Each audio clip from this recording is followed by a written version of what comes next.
no problem with that. I live on a public street. I accept that. But I always say to them, did you know there's a public lot over there? And they're like, what? People just simply don't know because it is not marked appropriately. Also, it's unsightly.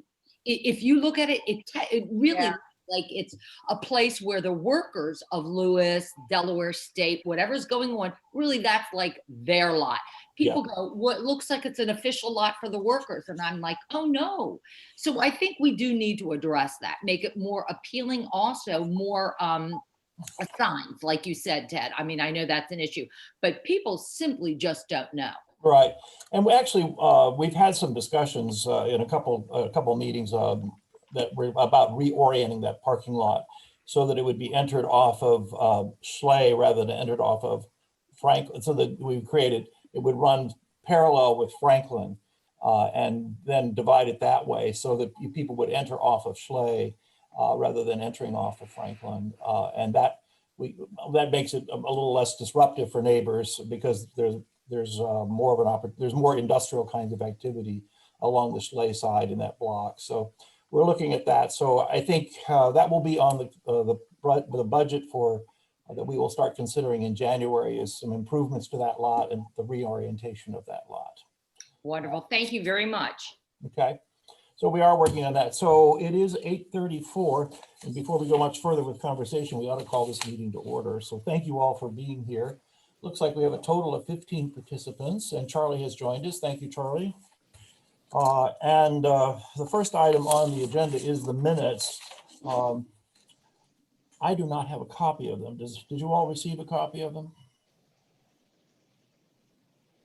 Janine, did we put out the minutes from the last meeting? No, I'm afraid they're not done yet. Okay, so we'll pass on those. I didn't think we had them, so thank you. So let's move right then into the discussion regarding the usage of M&T lot.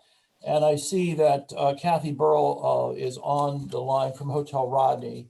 And I had invited Jim O'Hare to join us as well. I don't see that he's joined us. He's the owner of the building, Hotel Rodney building. And he and I have had some email exchanges.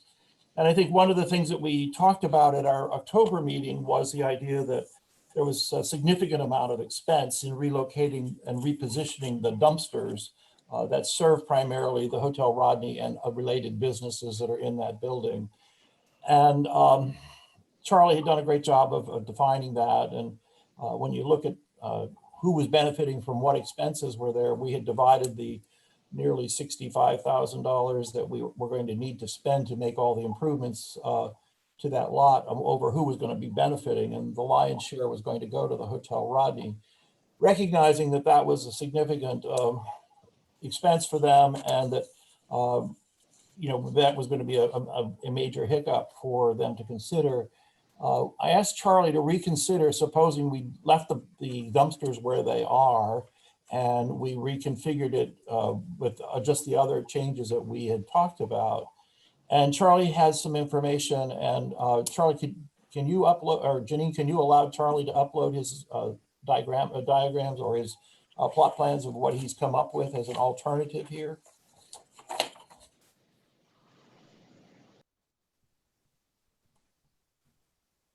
Janine? I'm hearing you. I'm just not sure what. Hold on, I'm looking. Thank you, Emery. Thanks, Anne-Marie. Got it. You should be good, Charlie. So Charlie has looked at the idea of, and he'll walk us through, I thank Charlie for doing this on relatively short notice, but I think it does provide an alternative. And we can talk about this. We also invited M&T to participate in this conversation this morning. I'm not sure that they're not on the line, so I'm not sure they were able to, but this is where we are. So Charlie, the floor is yours. Okay, can everybody hear me and see my screen? Yeah.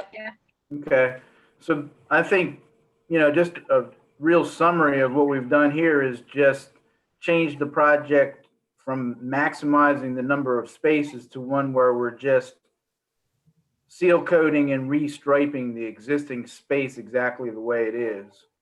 And that's what we've shown here. So we've gone from, if you look down in this bottom right-hand corner, we've gone from 39 spaces under the last alternative to 33 spaces.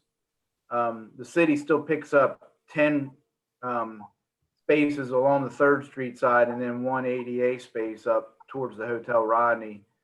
The M&T has the same number of spaces under the previous alternative. And right now we're showing 4 spaces for Hotel Rodney, which is the same as what we had. So basically we're just leaving the island the way it is, both of these islands, to just take all that cost out of the project, seal coating, restriping. There will be some new parking space bumpers, but we'll be reusing quite a number of them. And we are still putting in some traffic impact delineator posts just to guide traffic around spaces that are sort of open at corners. We did have to rework this 3rd Street. Under the last iteration, it was just an exit, but because the dumpster is now exactly the way it is right now, we had to make it an exit and an entrance. So I'm going to share, this is a turning radius study of a trash truck. And this is the way they do it now. They come in, they get it, and then they get out and go out this way.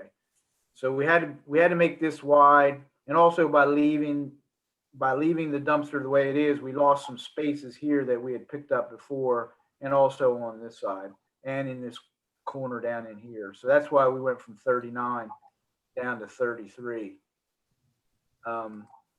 This is just a quick work at the estimate based on the 2 bids that we received from Jerry's. I don't have their names up here because I haven't spoken to them about this alternative. But I just kind of went through and eliminated all the items, the particular items that are not part of this latest revision, which, like I said, are basically all the work regarding the 2 landscape islands. We do have the flexible pipe bollards. We still have all the work associated with seal coating, restriping, and the parking bumpers. So when I worked with it and added some contingency, because obviously I haven't spoken to any contractors about this yet. So this is certainly just an estimate, not based on actual bids received. And then put in construction phase engineering and city administration fees. It looks to me like the range is going to be in this $22,000 to $37,000 amounts, which is significantly lower than where we were in the 60,000s under the last iteration. So just, moreover, this Schedule A we had associated with Hotel Rodney. Schedule B was the city, and Schedule C was the M&T piece.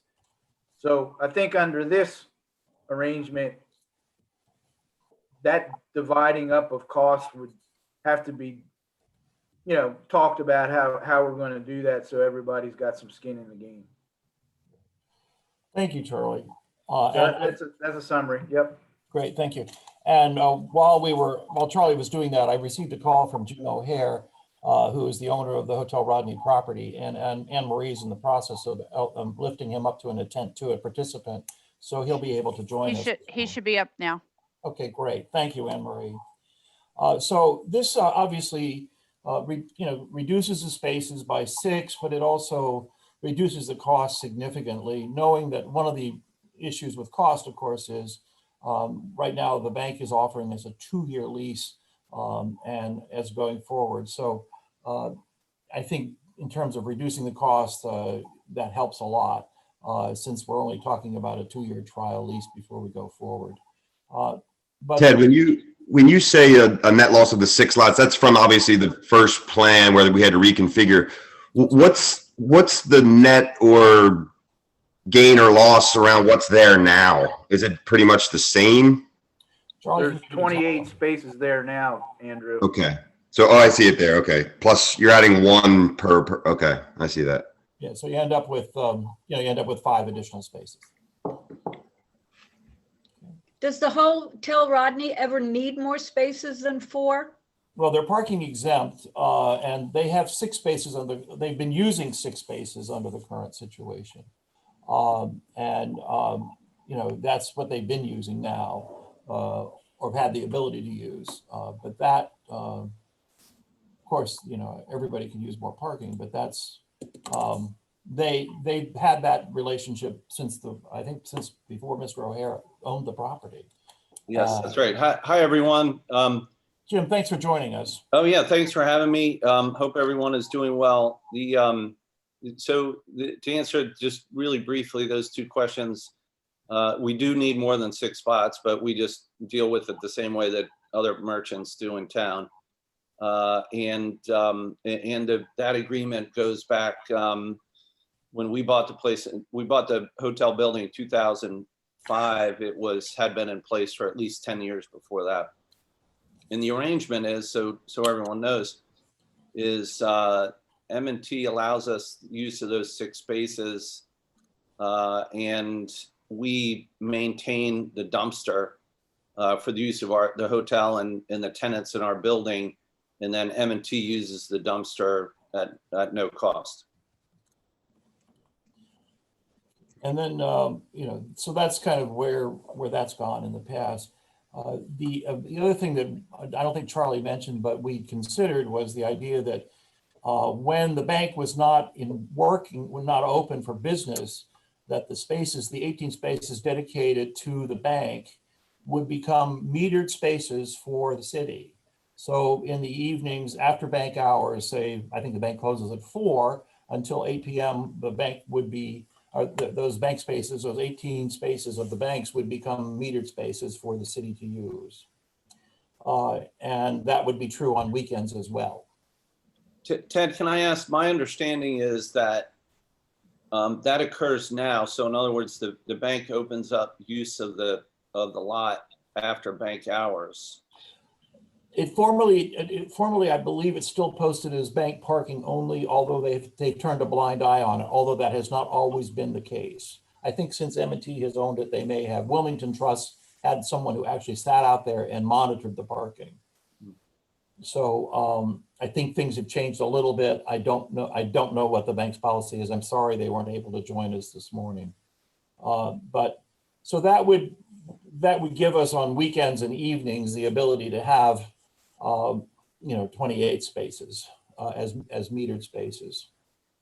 Jim, are the six spaces that are currently allocated to you, are they typically in use? When the hotel is full, yes. Okay. And I guess what I'm trying to get at is I'm trying to figure out what our true net gain in terms of parking is. Because Ted, I realize that it's that the signs are up, but I think right now people currently after bank hours, use those spots. Yeah. And unfortunately, Charlie, maybe I need better glasses or a magnifying glass. I can't see the summary that you have in terms of changes in spaces. So there we go. That's helping. Down here, So, that's the existing, or that's the concept design number of spaces, and then the existing right now is 28. And they're all bank dedicated spaces right now with bank signs, except for the ones for Hotel Rodney. So we're basically, in terms of the actual increase in the number of spaces designed into the lot, there is an increase of 5 spaces. An increase of 5 spaces, but also per the agreement, the city would pick up 10, actually 11 with the ADA that aren't there right now. Right. Yeah, I guess the question is more what people are functionally using right now. So I'm trying to get at, if you look at it from the perspective of residents of Lewis and the businesses, it's, will more people be able to park in there? Yeah. And you're saying just 5 more would be. Mm-hmm. Just keep in mind that every one of the spaces that are there right now that aren't Hotel Rodney spaces have a sign in front of them that say that they are for M&T only. So I think anybody who comes during the middle of the day when M&T is open is taking a risk. I don't know how big a risk it is, but they are taking a risk if they're parking in one of those spaces and not going to M&T. Nancy, the other thing that happens when the bank is closed is that becomes a parking lot for employees. so that they really don't service people who are coming to downtown to shop, because they're not a 3-hour limit there. So what you lose is the churn of people coming and moving in and out, and so that's part of the issue. And would these be 3-hour limit after in the evening as well as During the metered period, yes. Okay. And Charlie, can I just ask one more question? And that is it necessary to have the 3rd Street entrance exit be 2-way? Because it looks like you could, I'm trying to squeeze out more spaces somehow. And Well, it maybe doesn't need to be 2-way, but it definitely needs that same amount of space to get the trucks in there. okay. Yeah. This well now, yeah. Okay. Charlie, I was actually going to ask, is a truck able to navigate that with cars in those spots where you show that top line? Up here? Yeah. Yeah. Okay. I mean, here's the outer edge of the. Okay. Andrew, this is a concept, so I still need to finalize some stuff, but yeah, the way it looks right now, and this is sort of the way it goes now, but there's a lot more space over here. You're right about that. Okay. Currently. Jim, you heard the concept. I think you told me when we spoke that you were able to listen. So you heard that this would pull out all the costs associated with repositioning the dumpster, this current plan. I did hear that. Yes, thank you. Great, thank you. So anyway, this still requires some more tuning, and I did speak with the bank real estate office in Buffalo. Anne Marie and I spoke with them earlier this week, and they have a copy of this plan. They're discussing it internally, so we don't have feedback from them yet. But this is a concept that certainly pulls the cost down, does generate some more spaces, and it just wanted to make sure everybody was on page with it, or on the board with the concept. We'll be back to discuss it further once we have more information from the bank. Mayor, in that case, the cost of the resurfacing then, is that then anticipated the city would cover that, or would M&T share in that? Okay, well, here the original agreement called for the bank to cover the cost of seal coating the lot and restriping it. Okay. Okay, and Charlie just pulled up the proposal. So all of those costs the bank would still absorb. We would absorb the cost of signage. We'd have to put in a station meter and other ancillary things, but all the costs associated with repositioning the dumpster, which is scheduled up at the top of the schedule that Charlie's pulled up now, would come out of the cost. Okay. Yeah, Mayor, I don't have the cost of that pay station in here. Yeah, we'd have to add that in. It's about I think it's about an $8,000 item. I'm assuming that overnight parking would be permitted if Right. someone arrived after. What would the hours be when that would start and end, Ted? Normal business hours for the meters downtown, that would be from 9 until 8. Okay. I'm just thinking, I know Yeah. there'll be questions from residents about, going from 6 to 4 for the Right. hotel. Are you pushing, long-term parking onto the streets? Right. And I know Father Ross is on with us as well, or somebody from is on from the church, and this would not impact any of the normal things that go on with the church parishioners using the lot, or their use of the lot for the 4th of July art show and things like that. So, Mr. Mayor, would the meters be on Sunday morning? we would probably treat them exactly the same way we currently treat the bank or the meters in front of the church. Jeff. That's great, because the bank lets us use that Sunday morning. Yes, we're aware of that. So I think that could be, normal. That could continue as normal. I think the policy is that we don't meter those, or we don't police those meters until noon. Is that right? Yes, sir. Okay, great. Thank you. So this is just a concept drawing, but I think it does address the concerns that Jim had expressed about the cost and it being exorbitant, and I certainly understand the hospitality industry has been particularly hard hit during this pandemic, and we certainly are sensitive to that, Jim. So. Yeah. All right. Are there any other comments or questions about this? Mayor, I I just- would only say, oh, sorry, go ahead. Andrew. Go ahead, Charlie. Go ahead. I would only say from my perspective is that once, I guess the city's had a chance to discuss things with M&T, that my next steps were maybe to make some final adjustments to this concept, but I would use this concept to approach contractors for pricing. Sure. And at some point, not too far down the road, after the city gets buttoned up with M&T, we could do that and then get, more accurate, costs. Great. That would be Okay. very helpful. We might Yep. also, there's not a lot of activity in there for us with this bank taking on seal coating and striping. It's mostly signage and the meter station and other things. So I don't know that we could put this on as an attachment or to another project that we might be working in the city. Is that possible, Charlie? Is there enough work here for that to happen? I don't know. Let me think about that. Okay. Yeah, let me think about it. If that is possible, I'll do that. If it isn't, I'm gonna wait until I get direction from you and Anne Marie before I approach contractors. Got it. Okay. Okay. Terrific.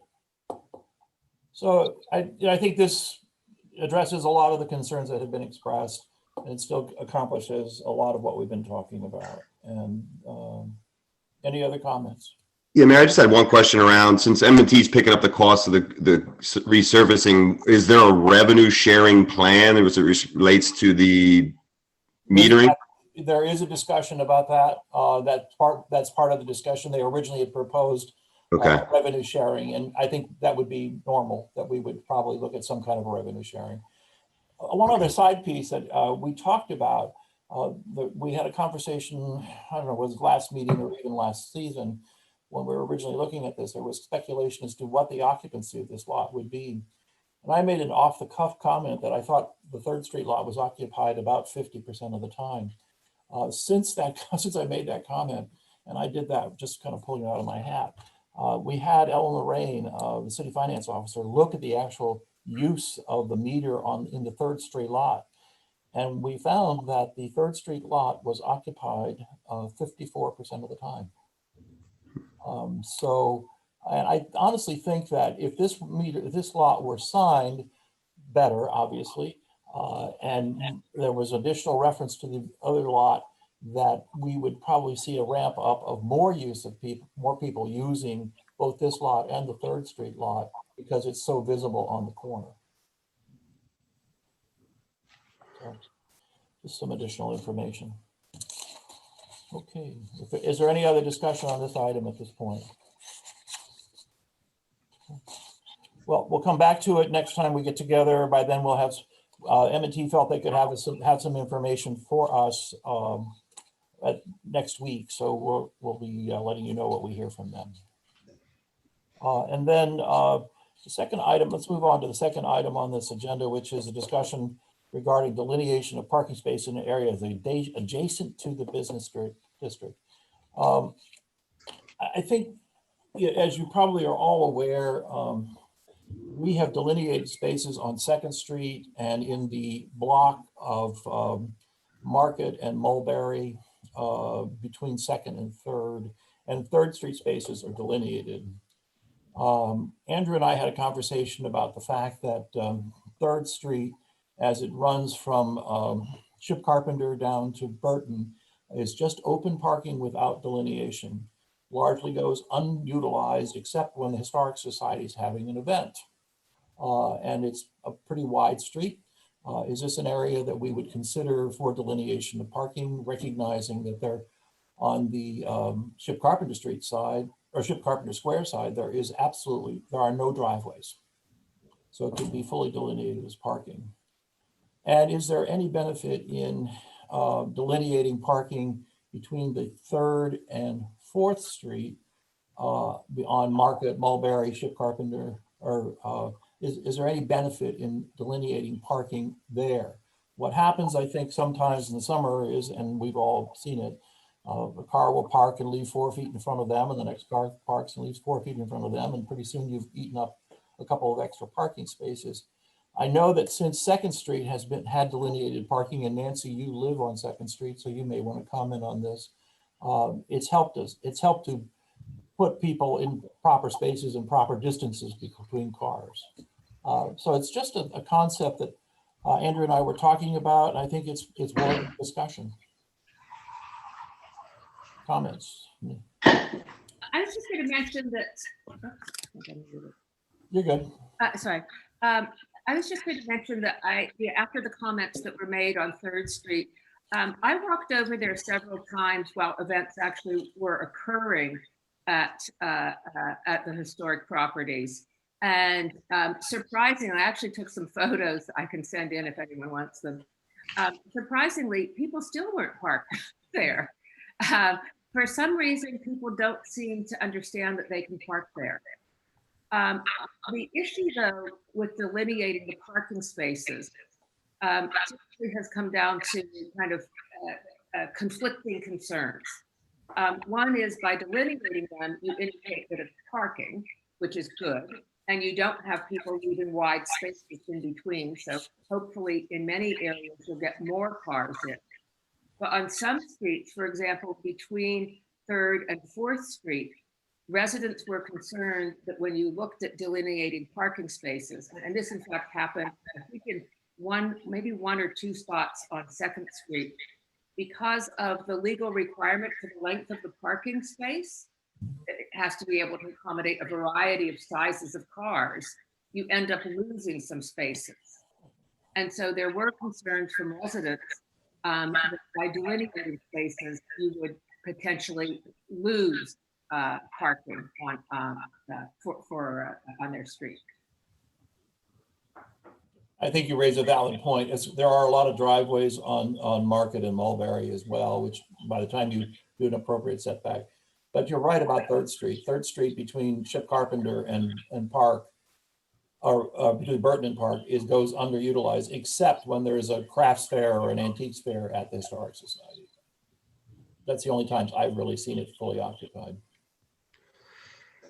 Well, living on 3rd Street, I can tell you that people do not park as tight as they can in that section, Mr. Mayor. It would be, I think, a good low-hanging fruit to delineate those parking spaces along 3rd Street.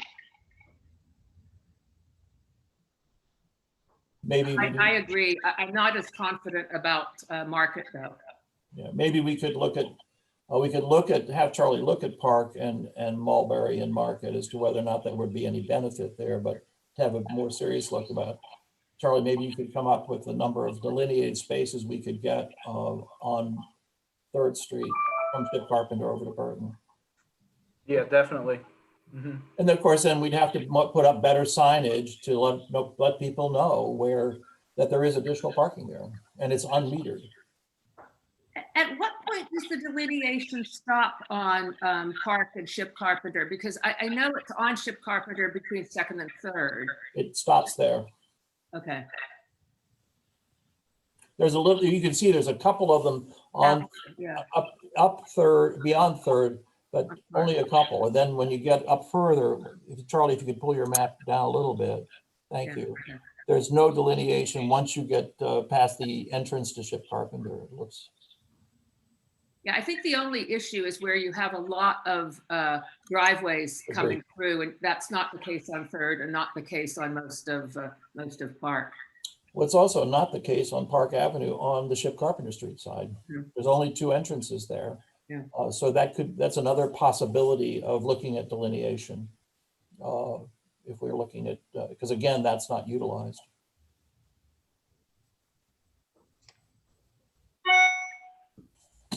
Other comments on that? All right, Charlie, if there's no further comments on that, then let's go on and talk about item C3, which is discussion regarding utilization of the Schley lot, the Little League lot, the Beebe Hospital parking area during peak parking demands. We already had the comments from Donna regarding the appearance of Schley Avenue. I think we could all agree that there's a significant improvement that could be made there to make it more friendly and look more inviting for people to use that. Betsy, you might want to comment. You've put people there who are for the garden tour and things like that. Are they mostly vendors that you've been able to put there? Yeah, and also people that are buying tickets, they arrive on the day of the garden tour and there's all the parking is already taken. And so it's nice to be able to direct them down to that lot. But I agree, it's underutilized. We were in that lot yesterday shooting a commercial in front of the Santa house that had been positioned there. And I didn't see another car try to pull up while we were there. And there are 2 electric car charging stations there, right? Yeah, so that's another reason we need to get better utilization out of that spot. Right. Yeah. I know the ones over at the Otis Smith Park by the Daily Market, those 2 charging stations are used pretty regularly, but I rarely see anybody using. And Don, I don't know, maybe you have seen people using those charging stations over there or not, but I don't think I've ever seen anybody use those stations. I think we've touched on a couple of things, which is the attractiveness. I think, Mary, you had kind of talked about the idea of reorienting it. I think those 2 things, if there's some greenery that we could put up to kind of delineate that piece.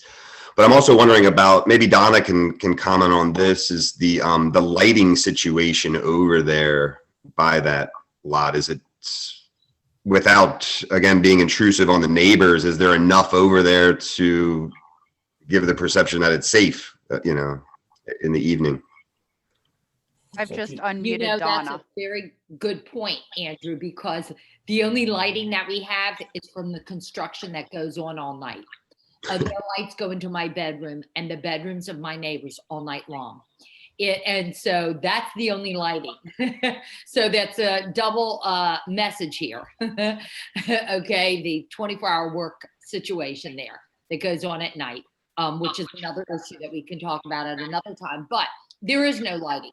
And also too, what is over there confuses people because, I'm out all the time on my porch. I hear people, they don't realize it is a public lot because it looks like BPW and that there's nothing over there that invites people even look like we can park there. So I think that visual is huge in that area. I think that hopefully we've resolved the 24/7 use of that lot for construction activities. I believe with the bridge work finally getting done, we'll see a cessation of any use of the bridge of that lot being used for nighttime work. So hopefully that's behind us. So I think as I mentioned earlier, the Schley lot has already been shared with council as an idea that we need to look at for our capital projects next year in terms of reorienting it and improving the signage over there. And I think the lighting issue is certainly worth an additional point. Do we know currently what the inventory should be as a lot on there? I saw Charlie wince. Yeah, I think, let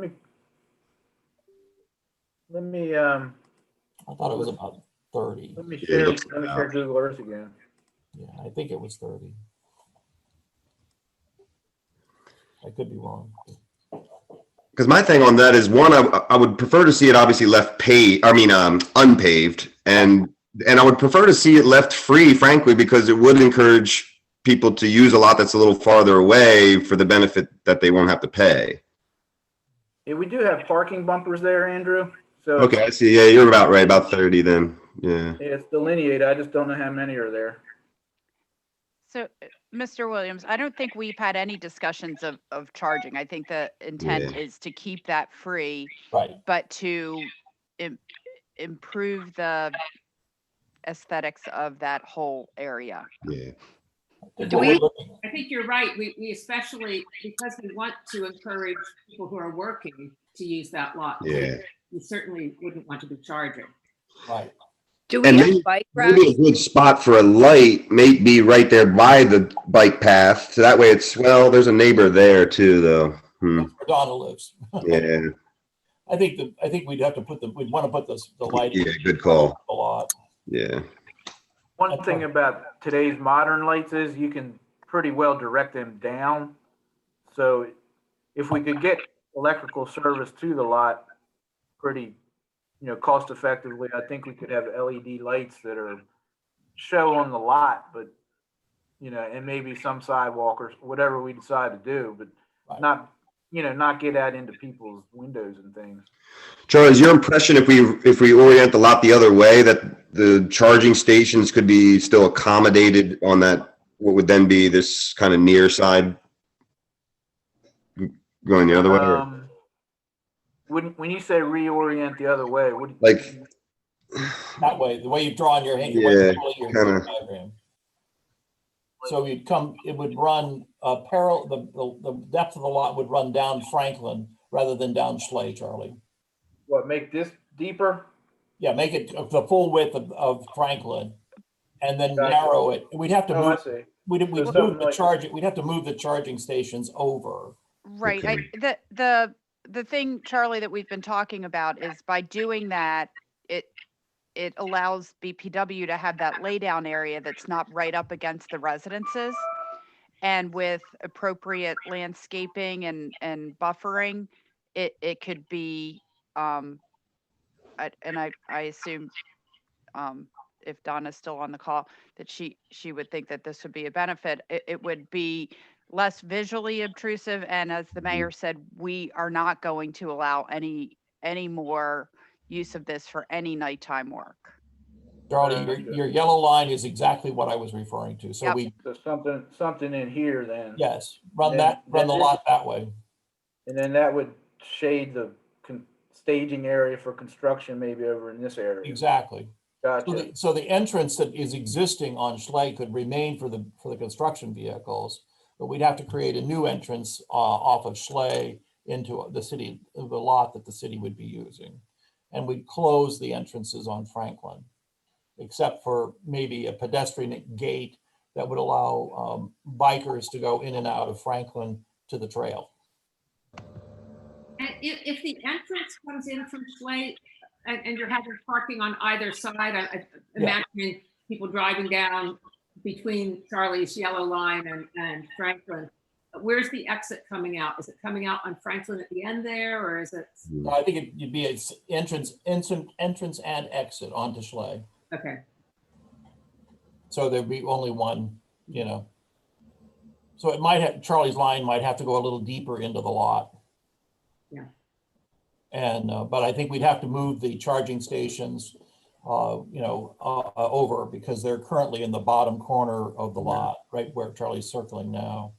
And with that, and with the fact that we already have the charging stations there, means that there's already, we'd have to extend the electric service, but there's already electric there. So the lighting issue could be addressed pretty easily, I would think. I think that gives us a chance to do some kind of buffering between the residential area and the parking lot, and also gets the construction activity out of the prime residential area. Do we have bike racks? There's nothing there now, Derica. Yeah, because I think I a lot of people are deciding to bike into Lewis, which I think is fantastic. Mm-hmm. And we should probably think about that as a way to encourage people to get off their bike, put it in the rack, and then walk into town versus driving a single-use car. Agreed. Great call. Yeah, of course we do have the bike corral right there at the bridge, and we need to think about signage for that as well. Yeah. It was better utilized this year than it's been in the past, but there's still tremendous opportunity. I mean, I know you and I both have observed bikes tethered to bikes and anything that's vertical on 2nd Street and Market Street and the post office. So I think that the other thing, and I think Mayor, you and I have talked about this, is because Gills Neck Road is so challenging and less safe, I think, for bicyclists, a lot of people are coming off the trail here.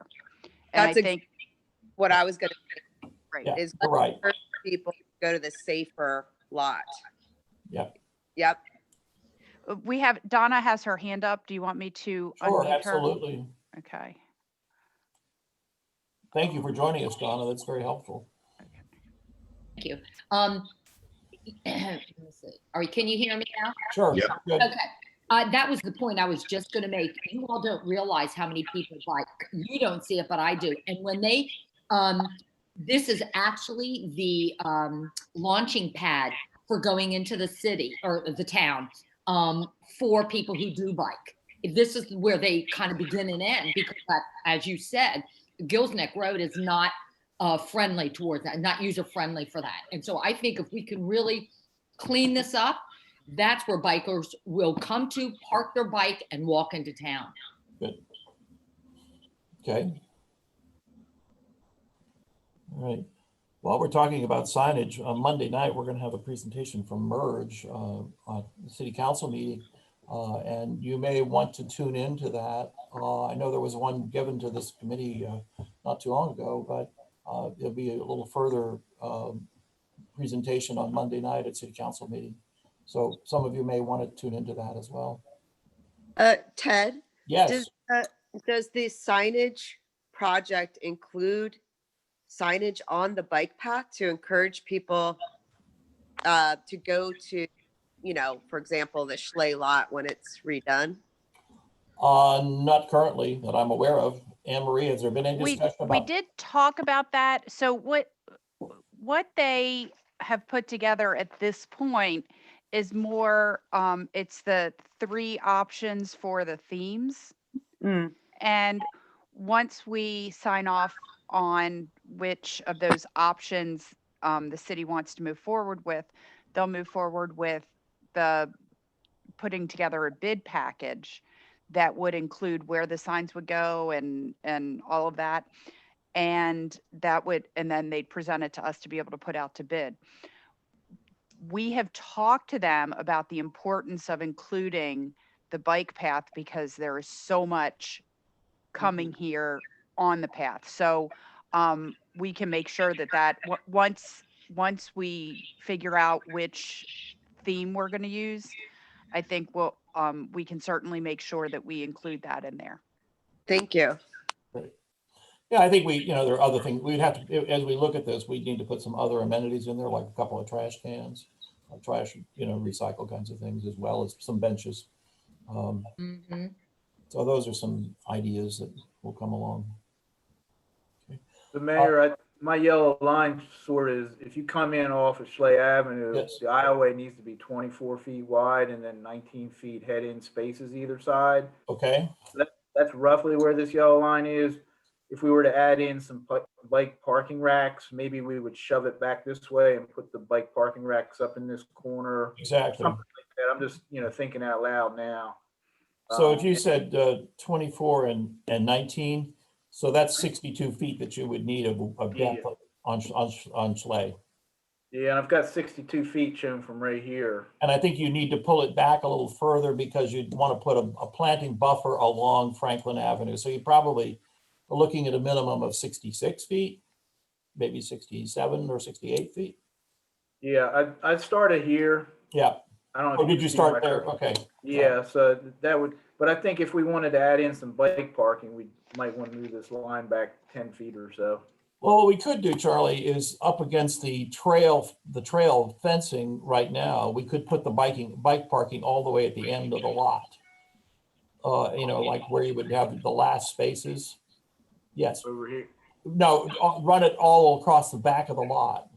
Okay. Oh, okay. Like this. Yeah. Exactly. I got you. Yeah. Okay. Yeah. That way you wouldn't eat up a whole lot of vehicle parking. Yeah. Yeah. The Anyway, bike parking, it doesn't take up a whole lot of square footage. Exactly. Yeah, we got a whole lot over there by pump station number 4 at the bridge, and really not that big of an area. Right. Okay. All right. Well, we'll play with you can play with some further design ideas on this conceptually, and then we have to get with the board on that as well. So, yeah. Then the other items that are listed here are obviously the Little League lot. And Andrew, did you have a chance? Yeah, I didn't have the chance to talk with either anyone from the Orton family or anyone from Lewis Little League, frankly. So Not really, I don't think we know anything more on that. My concept on that was also if we do go the route of valet, that just to me made a sense if we could work out something to use that as a staging area for any potential valet options. Okay. Because again, that's walkable for most, but I think a lot of people, you know, they don't associate that with parking right now. So, but I'll reach out to Robbie again, see if we can have a word around. Because in the summer too, you got with COVID, we didn't have Little League, but you know, the evenings is when they'll have their games too. So there will be the need to have parking for Little League participants there. Not having a child that played Little League, I would assume that, you know, Little League pretty much ends by the end of June. Isn't that right? Yeah, June, July. Yeah. Okay. So it might be good for some part of the summer. Yep. And then the other item that was listed here was Beebe, and Beebe has been very willing to allow us to consider weekend usage and evening usage of what they know is the Bob lot. Charlie, it's a little deeper. Keep pulling down a little bit. It's that lot right there. This one? Yes. Okay. So that really, it could be, you know, it could be satellite parking, or it could be a good place for valet staging if we were to decide to go that way. Mayor, I also had a question about the one that's by Groom. So there's a lot that Beebe uses in the day off of Savannah. Oh yeah. Across from Groom Methodist. That one there, yeah. Has there been any discussion on potentially utilizing that lot? Pull up to 4th Street if you would. But no, I'm talking. You're talking up there. I'm talking go up Savannah by the Methodist Church. Oh, okay, that Methodist. Yeah. There, we have not discussed that. Okay. Because that one's a little more accessible off of Savannah. Yeah, you see this right here. Yeah, that. Here we are. Yeah. That area there. So I didn't know that might be a potential also. I believe that is not owned by Beebe. I believe that is privately owned. Okay. But we can certainly look into it. It's a good idea.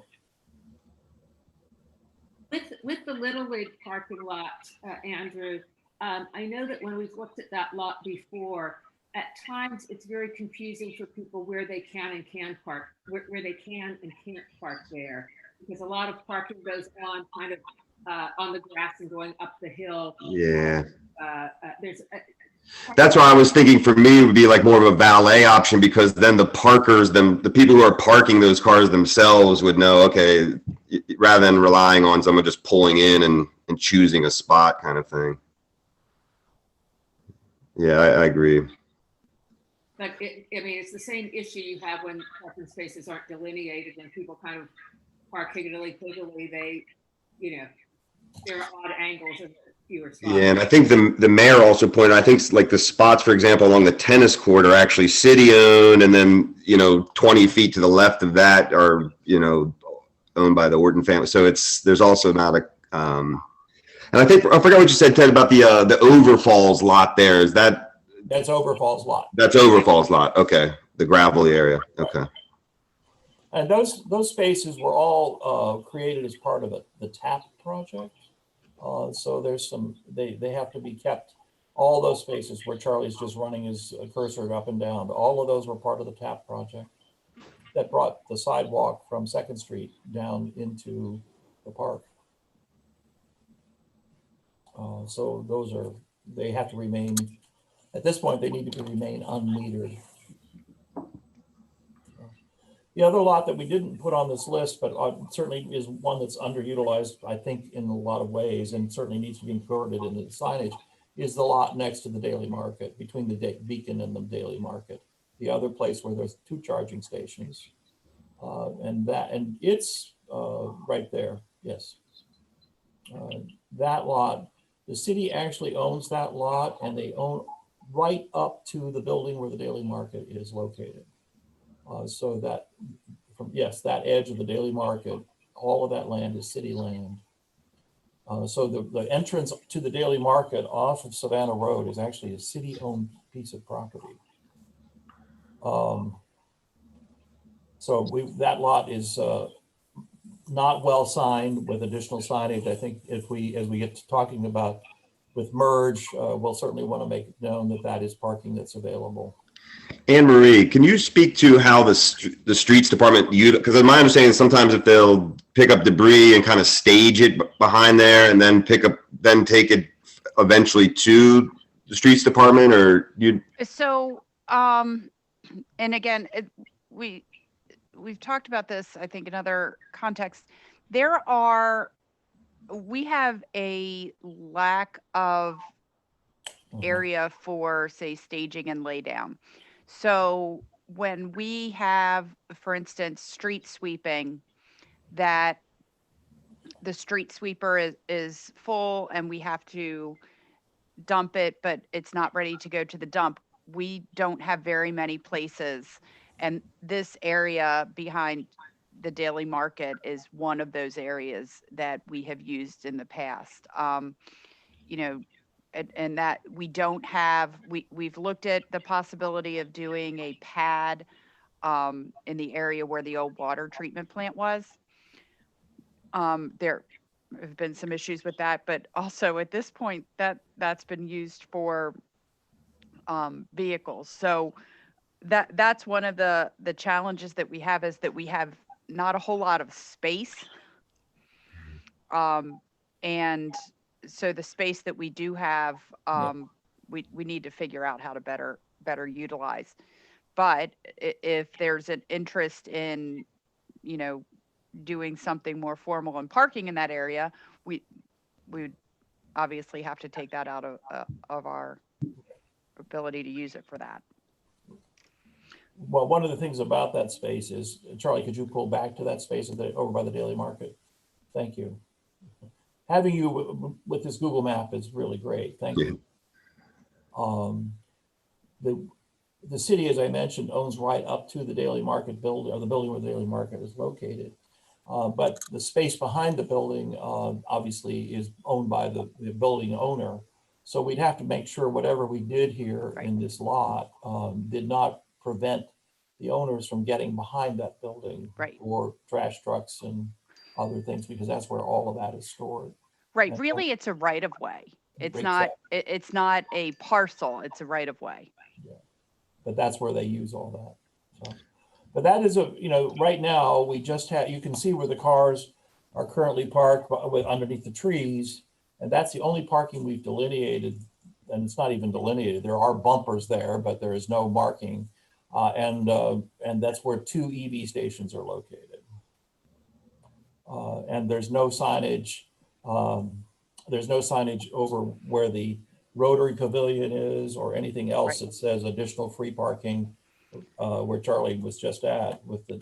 And in some ways, this also gets a little confusing, similar to the Little League, but only more so because while the city parking is available and free, in the shopping center, they tow. Yes. And we've seen, since Harvest Tide has opened, we've had a number of people who are unhappy because they park in the shopping center property and get towed, while they can park in the city. So if we do something more structured there, I think we need to be very clear about where the parking is versus what's not. Yeah. Or where the city public parking is versus what's not. Yeah. Charlie, can you tell with this Google map what the distance is? Yes, between your yellow line and the tree line. Yeah. Do you think where that yellow line is sort of the boundary where inside of which we would put this new parking arrangement? Yes. Okay. So it's, I mean, I can't see where exactly those trees are, but it's roughly roughly 50 to 60 feet or something. Okay. Because it doesn't look like these cars are pulling up underneath these trees. So maybe right in there, which is like 50 feet. 50 feet. Yeah. Okay. Well, we may want to take a good look at that in terms of the size of the lot, because if it were possible to get 2 rows of parking in there and still have a decent exit, that might help a little bit with additional parking. Yeah.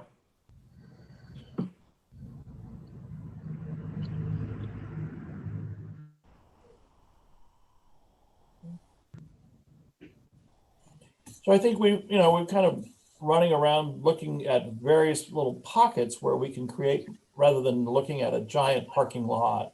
I think we've identified several places that provide some options. Perhaps between now and our next meeting, we can do an inventory of what each of these possible locations might generate in terms of actual numbers of possible parking spaces. And we can sort of then figure out which ones would be best for satellite parking, which ones might be best for some kind of a valet parking, and then which ones would be best for just regular parking. If we could do that and come back to talk about that, I think we can then begin to formulate some recommendations that we could take to council in terms of what we would recommend that council consider to address the overall needs for downtown. Does that sound like a reasonable approach to everyone? It does. I know for the valet, to your point around the inventory, I think if we're going to work with an outside agency, I think they need to have a pretty good idea of what is available. Yeah. Mayor, do you think it's possible for cars to pull in here and then maybe exit and go around this way? Because if that's the why case, not? Yeah, I might be able to get angled spaces with an aisleway on two sides, because it doesn't take the whole 62 feet like head-in space. That's a good idea, Charlie. Yeah. Excellent idea. Okay. Well, we'll work up like a little schematic of it. Great. To see how many spaces we can get in there. And do you think it goes? How far back this way does it go? I think it goes all the way back to where you are. Right there. Yeah. Okay. We've got a porta potty pushed all the way back there. Yeah. Well, I can look on the tax maps and see where exactly. that property line is. Get that. Yep. map. Okay. Yeah. Is Derek still with us? I don't think so. Okay. All right. All right. Nancy, you have any other thoughts? No, thank you. I think it's helpful to see how many spaces we could get. And it's, I know everyone's been working so long and so hard on this. It's great to see some incremental spaces coming now, which is wonderful. Good. Yeah, the Google map was pretty clutch, Charlie. Yeah, no problem. I don't know. Do you want me to look at that Little League area, or it's so undefined? I mean, there are some parking bumpers up against the outfield fence of the Little League field, but once you get to like center field directly in the middle, after that, it's sort of Wild West. As you go around. We may want to look at that with a valet person rather than, spending your time doing that. And I think from Beebe, we can get the actual number of spaces that are in that lot, and the other lot next to the church from Groom, we can get that. Okay. Okay. All right. I think we have a lot of opportunity here that we, just to sort of identify what might be available and take to council. Any other comments? Carolyn, you've been very quiet. You've been very attentive. Any other comments? Well, I'm glad I found out where Schley is. If you didn't do anything else today, it was worth getting up to find that out. All right. All right. Well, Carolyn, I actually have a question as someone, because that's obviously why you're on the committee, is from a perspective of someone who really needs to probably drive based on where you live to enjoy the downtown. Are you content typically to pay a little bit of a meter while you're there enjoying it, or do you tend to look for a spot that is free? I tend to look for a spot that's free. Okay. Because I find that the summer was really bad. I know you talked earlier that it wasn't as bad because of this virus, but I know that when I went downtown, I had trouble finding a place. Now, fortunately, I have two friends that live in town, and I can park in their driveways. But a lot of times I know I have friends that want to meet at restaurants, and we can't find places to park. So I think all these great things that you're showing me now, of possible places for us to be able to go is, that's wonderful. Carolyn, what's a reasonable distance that you and your friends would be willing to walk? Are you willing to walk 2 blocks? Oh yeah. I mean, well, I'm a walker, so I know you are, but But I do tend, you know, if I'm coming into town, I usually tend to take the car if it's night or something like that. So, yeah. So if we delineated spaces over on 3rd Street by the Ship Carpenter, it would not be an unreasonable distance for you to walk. No. Okay, you could park there now without delineated spaces. Free. Free, right? And we're not. And by the way, when we talk about delineated spaces on that area, we're not looking at metering them at this point. It's just a matter of delineating them so people know that they're and putting up signage, parking from whatever to whatever with, you know. And so I think we're not talking about adding meters here. I think a lot of people don't even realize those spaces are in the inventory.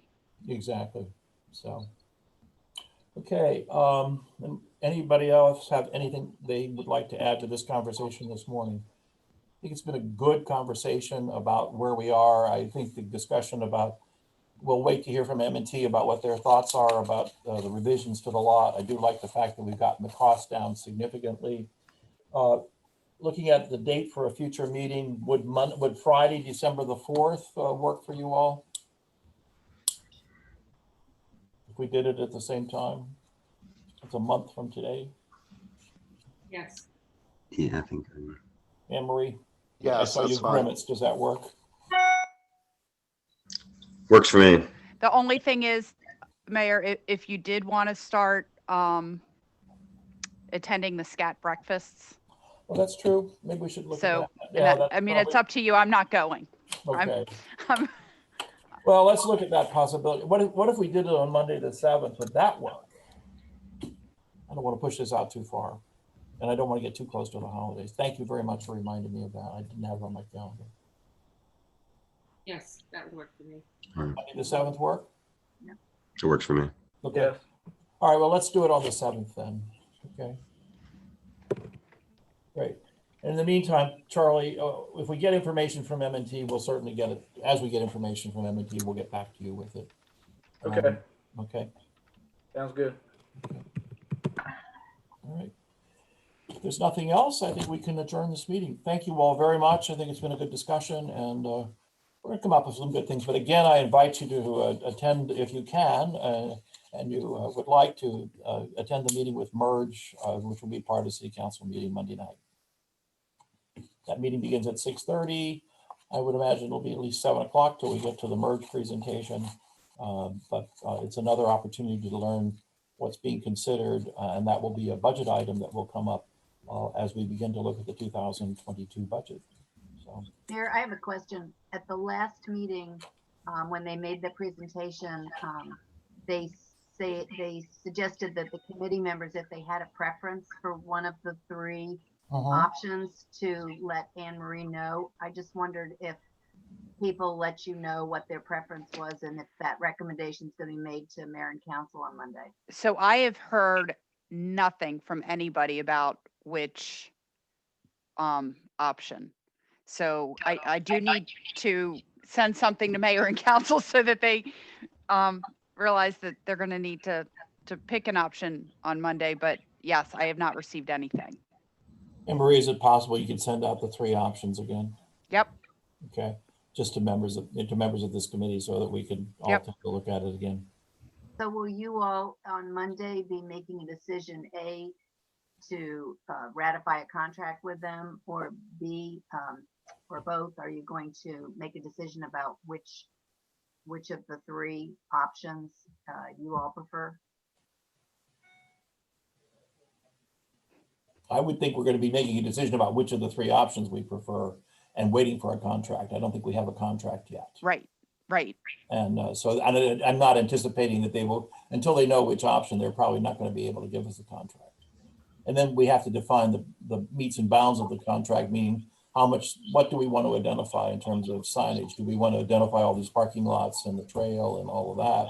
Or do we just want to identify, landmarks downtown? So I think we're a little ways from a contract. And the contract, as we know from Rehoboth having gone through this process, will be a sizable amount. And that will have to be incorporated into next year's budget. From the perspective of the parking committee, I will put a voice in to say, I hope we identify where the parking is with the signage. I hope so too. Well, that is one of the priorities. Okay. Well, I think it's become very clear to Okay, everybody. excuse me, I have to leave, okay? So Thanks, Carolyn. Appreciate your Bye, thank getting up you. early. Thank you. I have a funeral to go to. I'm sorry for that reason, but thank you.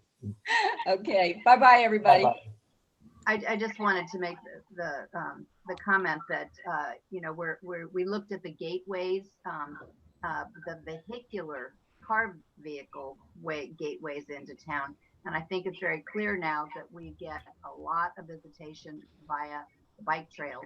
Right. So I think it's important to, and I think I shared at the last meeting, somebody came into the chamber, a visitor, that she got all the way up from Rehoboth and got into town and there wasn't any signage on the trail. And she came in like, how do I get to the Gordon's Pond trail?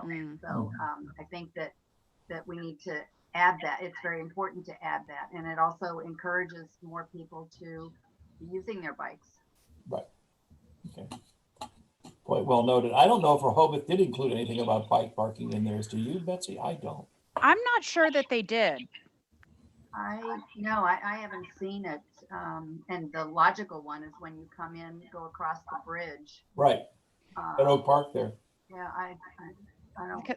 I mean, I've been riding in Rehoboth. Well, I've been riding mainly though in unincorporated Rehoboth. So I guess, but I haven't seen any signage. Maybe when you get closer to like Gordon's Pond, like where you go into the park. But I think that the bike trails are a much bigger thing here because we have them coming out of all directions. Well, we're the nexus of 3 trails, so Right. that's what's really driving it. So, okay. But I think Nancy's point about incorporating signage for parking, and I think we've all agreed here that bike is really important as well. So we can, Andrew, we can talk about that with other members of council on Monday night. Okay, if there's nothing further, I think we can adjourn. Thank you all very much. Very good discussion.